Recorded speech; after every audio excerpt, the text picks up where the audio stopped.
we're going a little early this morning. I know it's 5 minutes early, but it's because this guy is in school and he's got to pack up and he's got to get folks ready for a road trip. And what we do now is we go to Towns County High School and catch up with a friend of the network, Clay Livingston. Clay, good morning. How are you, sir? Doing all right. Thank you for doing this. I know that you've got to get on buses in a couple hours and head toward Augusta for a playoff matchup. What's it like playing this time of year, deep in the playoffs again? Well, first of all, I mean, I'm willing to do this because we appreciate what you guys do. We appreciate the coverage. Our sport is growing, as you know, exponentially, and the kids are working hard at it, and it's nice for them to receive the accolades they deserve for all the hard work and time they put into it. So we really appreciate it. It's business as usual for us. That's pretty much all we've done the past few years is get on a bus and do a tour to Georgia. And we've been everywhere from Augusta to Statesboro to Columbus area, Hawkinsville, Monday. So we don't even have the GPS stuff anymore. We just go. No doubt about that, because as you are chasing after a championship in Class A Division II, it is a road trip today to Aquinas to go catch up with the Fighting Irish. And when you look at your playoff run, had a home match against Trutland, then you had to travel to Dalton to take on Christian Heritage, and then you had to go to Hawkinsville. And I see your point about GPS and all of this stuff. I hope you're getting 58 cents a mile or something when it comes to all this stuff. We've done pretty good the past few years. I'm not gonna lie. We've collected a little bit of money for all the travel, and of course we, take that and invest it right back into the girls. So that's been nice. The previous 3 years, 12 road games, 9-3 with 7 shutouts, 3 Final Fours, and a state championship game appearance in that span, and the mileage we've racked up is pretty amazing. 11-2 this year, 4-2 in region, and you look at the schedule. And what I like to do is when I look at schedules, I kind of break it down like the other football, and you hope that season 1, the non-region schedule, gets you ready for season 2, your region schedule, which you hope gets you ready for where you are right now in season 3.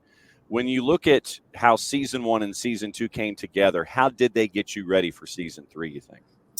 Well, look, scheduling is tough because you have to schedule boys and girls for the most part. So, when we're looking at scheduling, we're trying to find – I'm not looking for wins. Our program's at a place where, we don't have to go find just teams we can easily beat for confidence and things like that. We're trying to get better.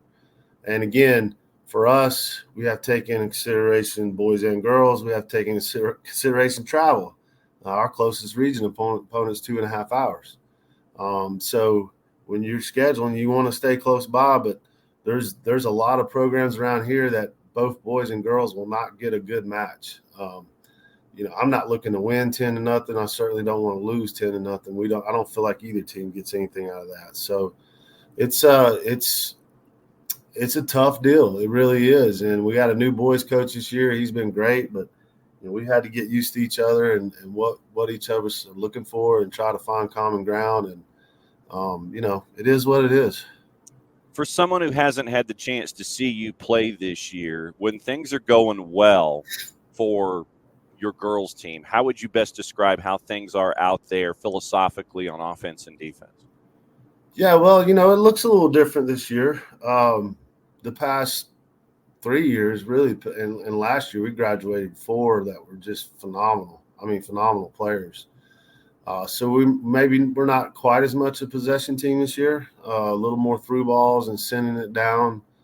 A little more, some people call it boot ball. That's kind of a bad word in soccer, but we do what we got to do to possess and to create opportunities, and it does look a little different. And I'd be lying if I'm surprised a little bit at the success we've had with the players we keep losing year in and year out. But then again, I'm not surprised because our girls just seem to, the expectation is there amongst them. And I guess what they say about tradition is true. It never graduates.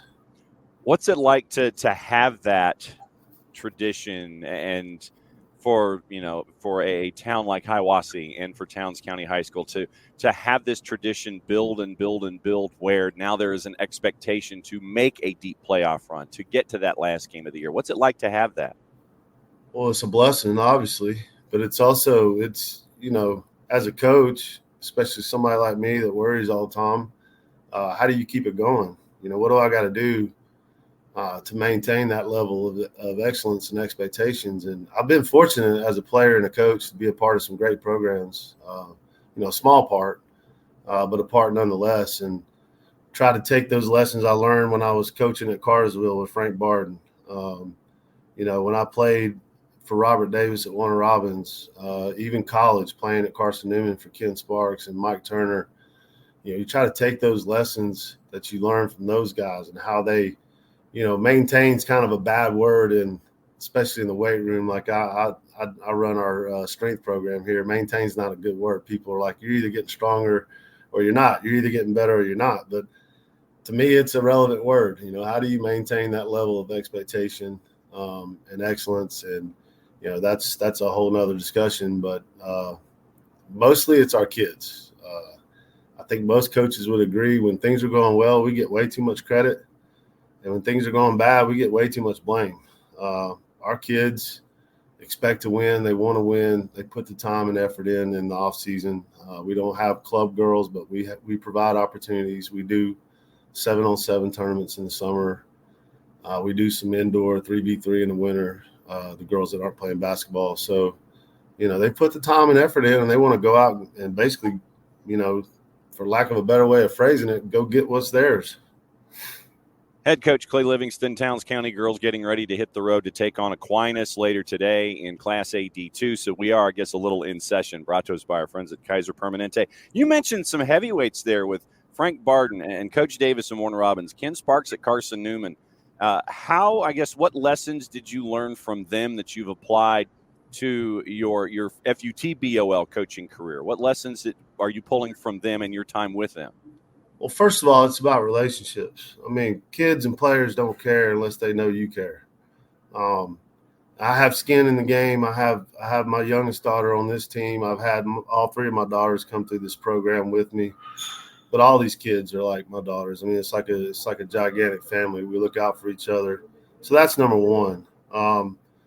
Number two is, we are a family, and sometimes that love has got to be a little bit tough, and you got to be willing to do that. And it's not fun. I don't enjoy it. It's funny because right now I'm head coach in 3 sports: fast pitch and soccer, which I have a daughter involved in. And then I did wrestling this year because we didn't have a wrestling coach. And somebody asked me about the first week of wrestling practice. I said, it's pretty nice. I could kind of take the filter off a little bit and get after these kids. And because, boys respond differently than girls, right, to criticism and how you put forth that criticism. So again, it's all about relationships. Working for Frank Barden was amazing. 7 years, and he probably taught me more about being a husband and a father than anything else. But I certainly got a lot of lessons from him as far as coaching goes, and I just want to keep that. That's what coaching is: passing down those lessons, and I want to keep that kind of tradition going. That those kind of guys who have made an amazing mark on high school athletics. I don't want to be the one to not keep that going, if that makes sense. Oh, absolutely.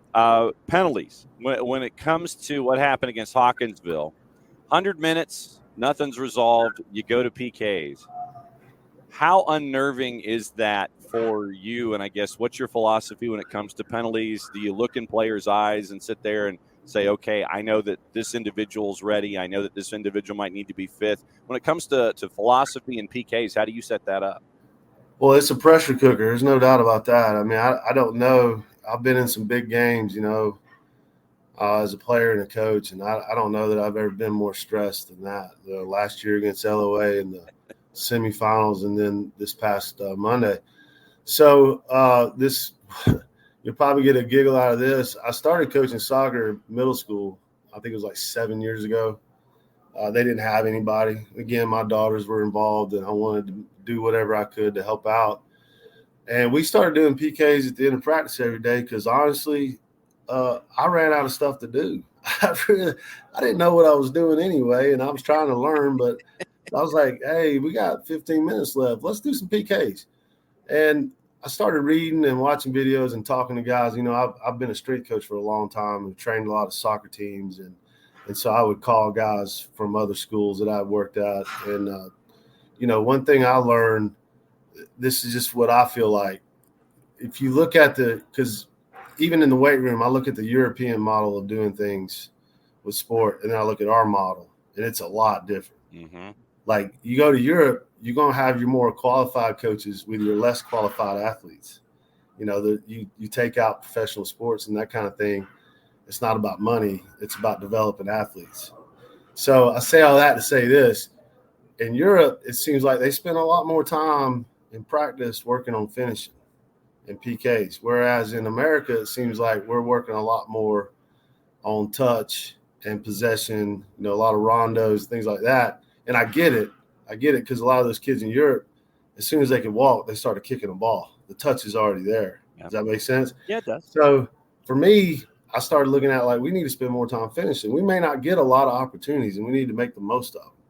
And then the other thing was I felt like if I let them do PKs almost every day at the end of practice, they would be more comfortable, more confident when it showed up in game time. And last year against LOA, I think it played out perfectly because they got a couple girls that play club ball. They're a little more skilled than us, and we just sat there and drilled them. I mean, we absolutely stepped up and drilled them. And I think it was that repetitive, effort with it and the confidence, and it played out well for us Monday as well. So, if it ain't broke, don't fix it. We're going to keep doing that. We're going to keep doing PKs at the end of every practice. We're going to spend plenty of time on finishing, and hopefully, that will be the difference. What has film study been like in study hall getting ready for Aquinas today? Man, they're tough. They do such a good job. Coach is great. Kids play hard. They're not just some little super skilled team that's not willing to be physical. I mean, let's be honest, the game, especially down here, is a little more physical than what you see in other places. When I watch it on TV, I think a lot of that is some kids lack the skill and they make up for it with a little bit of physicality. Refs did a good job the other day of keeping it at an appropriate level. I thought we're going to play physical with them because that's really gives us a better chance. They're just tough, man. They just get after it. I mean, last year, we kept answering them in the state championship game. They went up, we tied up. They go up, we tied up, and they just kept coming. And it ought to be a great game. It should be a lot of fun. Looking forward to it. So I know that you got to pack things, you got to pack folks, you got to get on those Yellowhounds, and you got to head to Augusta as Towns County takes on Aquinas later today. Class A D2 girls on semifinal Thursday. Coach, as always, it's great to catch up with you. Glad we could do it before you were heading out the door. Be safe. Have a great match, and we'll catch up with you soon, my friend. Thanks for hanging out. Yes, sir. Thanks again for everything you guys do.